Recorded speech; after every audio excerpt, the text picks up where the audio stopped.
Entonces, Let It Be, si nos vamos por definir qué marcó dentro de la carrera de los Beatles, marcó ese canto del cisne, como dicen algunos. Marcó el momento en el cual, señores, ya no hay nada que hacer, nosotros decidimos cada quien tomar su propio camino. Cuando ya el grupo pues estaba, digamos, en otra onda de carácter musical y con compromisos individuales, que ellos prácticamente decidieron la separación. Y por otra parte, el trabajo conocido como el largo y tortuoso camino o el largo y sinuoso camino, The Long and Winding Road, es una especie de hasta aquí llegamos, señores. De hecho, por allí el tema Get Back, que fue el título que el realizador cinematográfico Peter Jackson seleccionó para lo que el mundo ha conocido recientemente, como son las famosas horas de grabación con trabajos que fueron producidos durante 1970. Cuando ellos acuden al estudio en el mes de enero del año 1970, prácticamente el grupo ya había acabado sus funciones. Era demasiado tarde. Sin embargo, se dice que dentro de ese ambiente que reinaba durante los meses de grabación, tanto de Abbey Road como de Let It Be, ya se respiraba entre ellos mismos que lo peor estaba por pasar. Tanto así que McCartney, en más de una oportunidad, él cantaba como expresando su deseo porque el grupo continuase su camino. Pero la decisión ya estaba tomada. Recordemos que cada uno de ellos tenía sus trabajos individuales muy adelantados. Y por otro lado, hay una cosa muy importante, que fue que la pareja de Lennon y Yoko Ono ya estaban en unos planes de orden universal muy pero muy adelantados, que por supuesto habían explotado con aquella famosa frase conocida como Give peace a chance, dale una oportunidad a la paz. Influyó la relación de Lennon con Yoko Ono dentro del transitar de la banda, los pasos siguientes al año 1966. Por supuesto, hay que responder categóricamente. Un sí por todo el cañón. Un sí definitivo. Ocurrió que Lennon, quien ya se había separado de su esposa Cynthia Powell, Lennon pues se dedicó, quedó cautivado, fue conquistado por Yoko Ono, esa artista de avant-garde que desde Japón, nacida en febrero del año 1933, recordemos que Yoko Ono había estado casada con un hombre vinculado a la actividad bancaria, tuvieron una hija, y Lennon, bueno, se enamoró de inmediato, tanto así que para el mes de marzo del año 1969 deciden casarse en el Peñón de Gibraltar. Fue un momento verdaderamente significativo.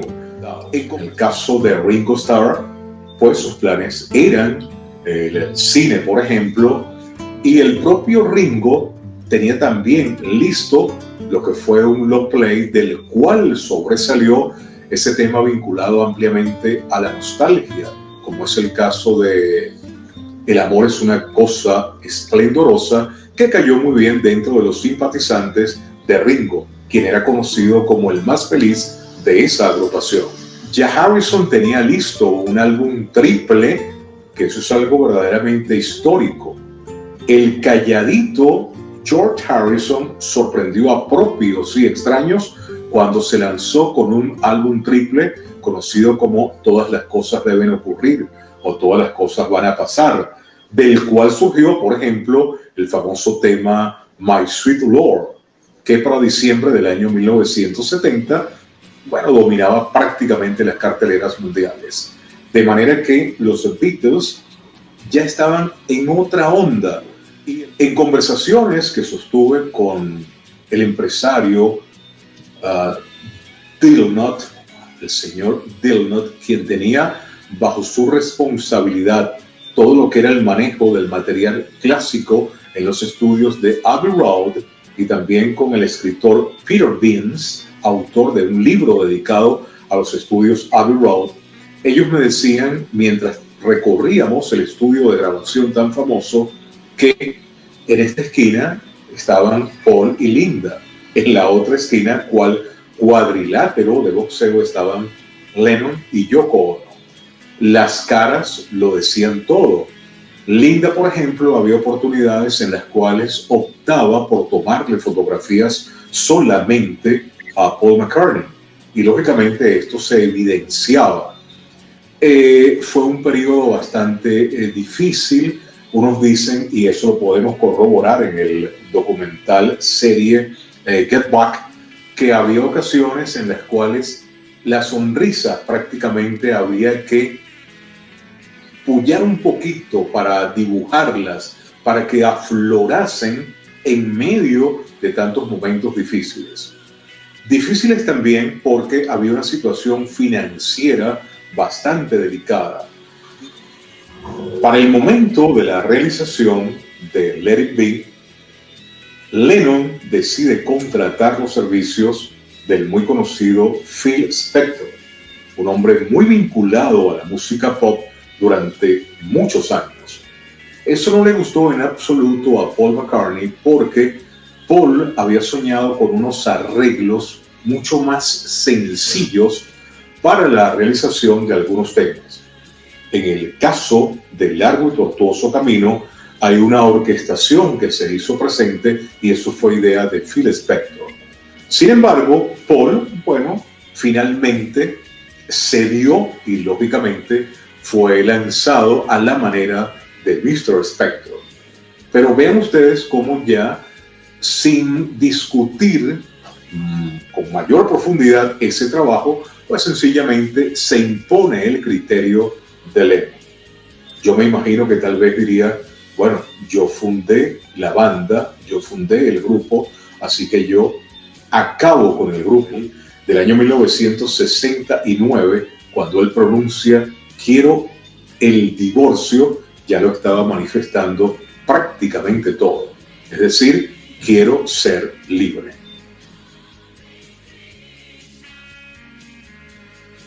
Que si se podría hablar de un antes y un después de los Beatles, claro que sí.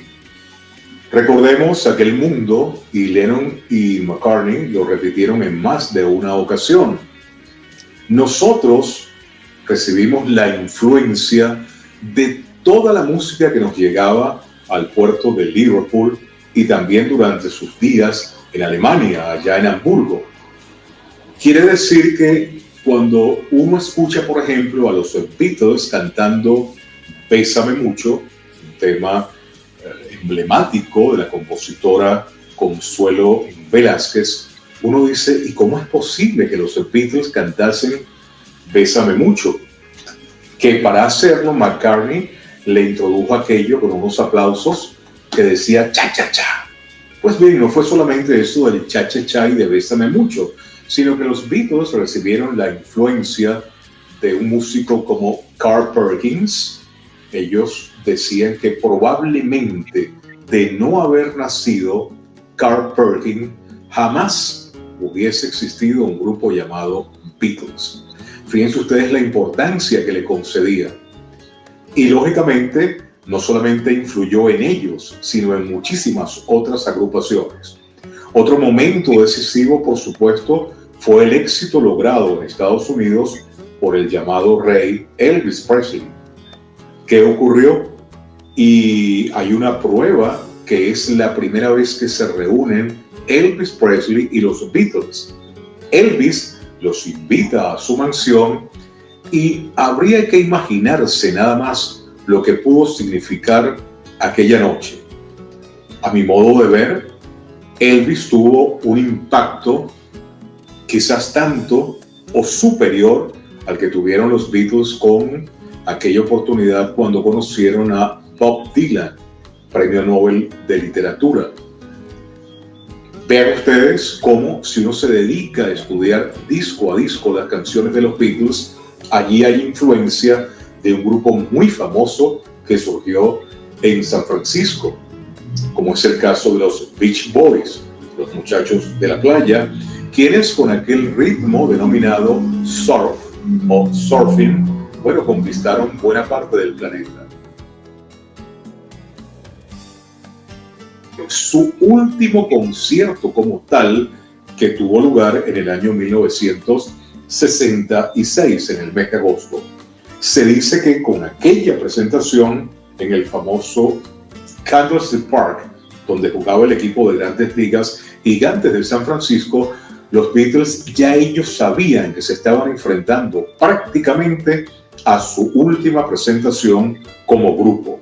Quiero decir, una presentación como parte de la gira, porque lo que se conoce como el concierto de la azotea fue sencillamente como diciendo: señores, nos despedimos, pero queremos hacerlo a nuestra manera, ofreciendo un concierto en la azotea y que bueno, que se arme la que se tenga que armar, que venga la policía o que se molesten en las oficinas o que nos aplaudan, pero sencillamente se despidieron, como diría el señor Frank Sinatra, a su manera. Porque hay gente que piensa que ese fue su último concierto, ahí no se cobró nada. Pero tú ves los rostros de ellos y lo expresan todo. Yo me imagino la cantidad de pensamientos que pasarían por sus respectivas mentes. No, y que entre Lennon y McCartney fueron dos estilos muy bien diferenciados, una vez, bueno, tanto en la banda como solistas. Porque hay que reconocer que Lennon aparentemente fue más rockero en el sentido de la palabra que McCartney, que hizo una buena cantidad de temas muy comerciales. McCartney se dio el lujo de tocar hasta música disco.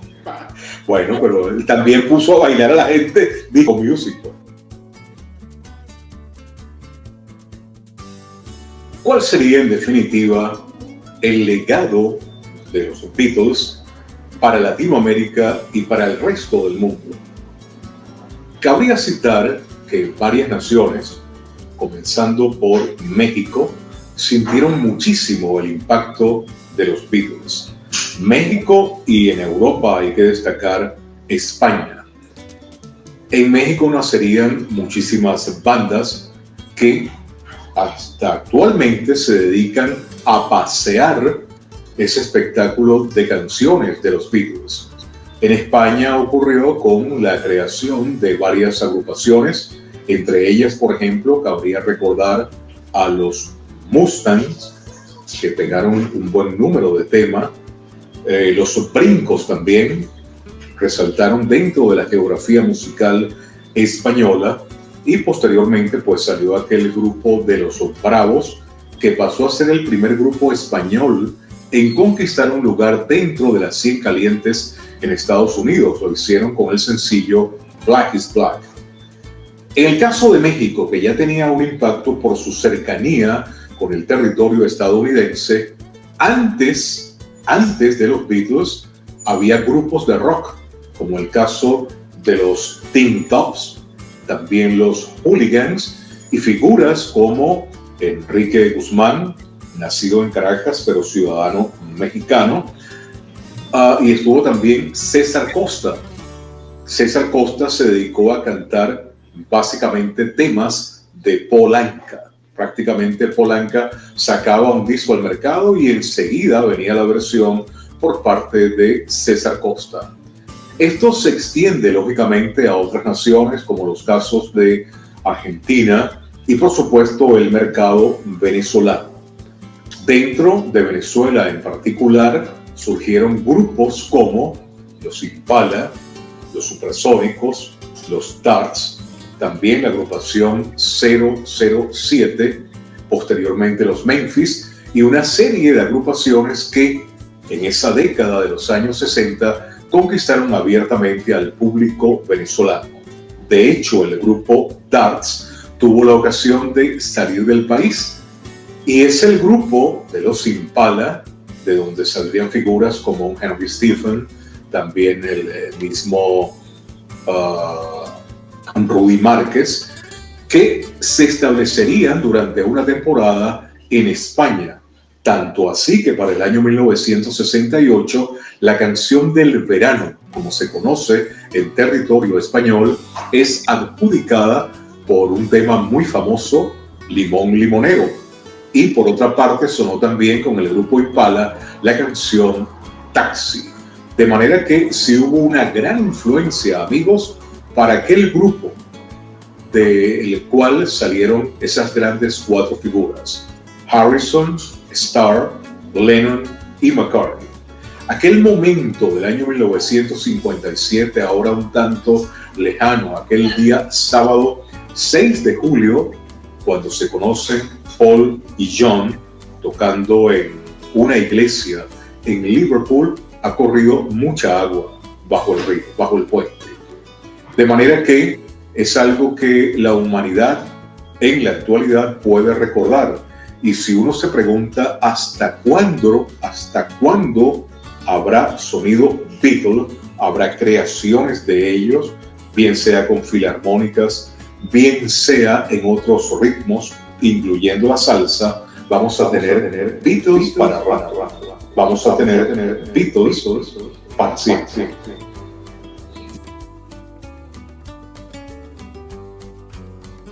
Cuando me consultan cuántos libros tengo de los Beatles, no significa que los haya leído todos página a página, pero debo tener, la última vez que los conté, eran 300 y algo. Les estoy hablando de hace unos 15 años. Últimamente he comprado alguno que otro, o mis hijos se encargan, mis hijos y mis amigos que me conocen muy bien, se encargan de obsequiarme. Mira, Wilmer, salió esto, salió aquello, y sigue creciendo, ¿no? Además de los libros, hay unas cuantas publicaciones especiales, entre ellas la de la revista People, por ejemplo, que hace un recuento de lo que ha sido la trayectoria y el impacto de los músicos de Liverpool. En una oportunidad, una periodista me preguntó, ¿pero por qué compras tanto? Si todos los libros dicen lo mismo. Y les digo algo, eso es totalmente falso. Los libros se pueden parecer, los libros pueden tener puntos de coincidencia, y los libros, amigos, también pueden tener errores. Y uno va comparando, lógicamente. En mi caso, realizo algunas anotaciones y me gusta estar al tanto de la cosa mínima que hicieron o están por hacer los dos integrantes que quedan, Ringo y Paul. En un momento del año 1984, estando en una de las librerías más famosas de Londres, recuerdo que compré, no sé si unos 30 o 40 libros, y cuando voy a la caja, quien va a registrar el pedido, me pregunta en primer lugar, ¿y todo eso es de usted? Yo le digo, sí. Entonces se queda viéndome de arriba a abajo y me pregunta de nuevo, usted se ve que es un admirador de los Beatles y de Lennon, porque había varios libros de Lennon, y ya voy a citarte un detalle muy particular. Y me dice, pero usted no es como aquel señor llamado Mark David Chapman, ¿no? Le dije, no, yo no llego a esos extremos. Sencillamente me encanta leer sobre los Beatles. El primer libro que abrí en aquel momento me llevó a un abecedario que le habían entregado a Lennon, y le pidieron que por cada letra escribiera una frase. Cuando Lennon llegó a la letra O, dijo naranjas, pero en inglés, lógicamente, naranjas, y colocó al lado, las más dulces son las de Venezuela. Entre paréntesis colocó Venezuela al lado de Brasil. Y uno muchas veces, fíjense, puede decir, caramba, pero son tan famosas las naranjas de Venezuela, y uno cabría responder, tan famosas como las canciones de los mismos Beatles. Así que esa historia la conseguí solamente en un libro titulado Lennon en sus propias palabras. El director del museo que queda en Liverpool, cuando yo vi ese afiche reproducido, lógicamente, en tamaño no gigantesco, pero sí sobresaliente, él me está haciendo el recorrido, nos está haciendo el recorrido por el museo, y cuando yo veo aquel afiche, sería como una especie de estos que llaman hoy día los famosos tendones. Yo le digo, mire, el señor Ronald Smith se llama el señor. Le digo, en ese afiche que está allá, allí nombran a mi país. Entonces claro, él siendo el director, me dice, nombran a Venezuela. Yo le digo, sí, vamos hasta allá. Entonces cuando yo le enseño el nombre de Venezuela, él me dice, mire, yo que soy el director del museo, que me tocó supervisar todo este material, yo de verdad que no me había dado cuenta. Él quedó asombrado verdaderamente. Eso fue toda una satisfacción, porque uno, cuando te vas a imaginar eso, no te lo imaginas, de verdad que sí. Y su hermano era el dueño de una de las emisoras FM en Liverpool, que durante todo el día lo que se encargaba era de colocar de los Beatles y lógicamente de promocionar Beatles City, que es el museo de ellos en Liverpool. Museo que tengo entendido fue trasladado a Londres. Fíjate que todo es como una cadena, ¿no? Una cadena de cuestiones que se han ido sucediendo a lo largo de la historia. Eso es lo que no aparece en los libros. Cualquiera que sea fanático de los Beatles dirá que su mejor legado se resume en 2 palabras: su música. Los Beatles impusieron un estilo que revolucionó su tiempo. Nuestro agradecimiento a Wilmer Rafael Hernández y a quienes hicieron posible nuestro programa de hoy. Este es el llamado álbum de la boda de Lennon y Yoko Ono.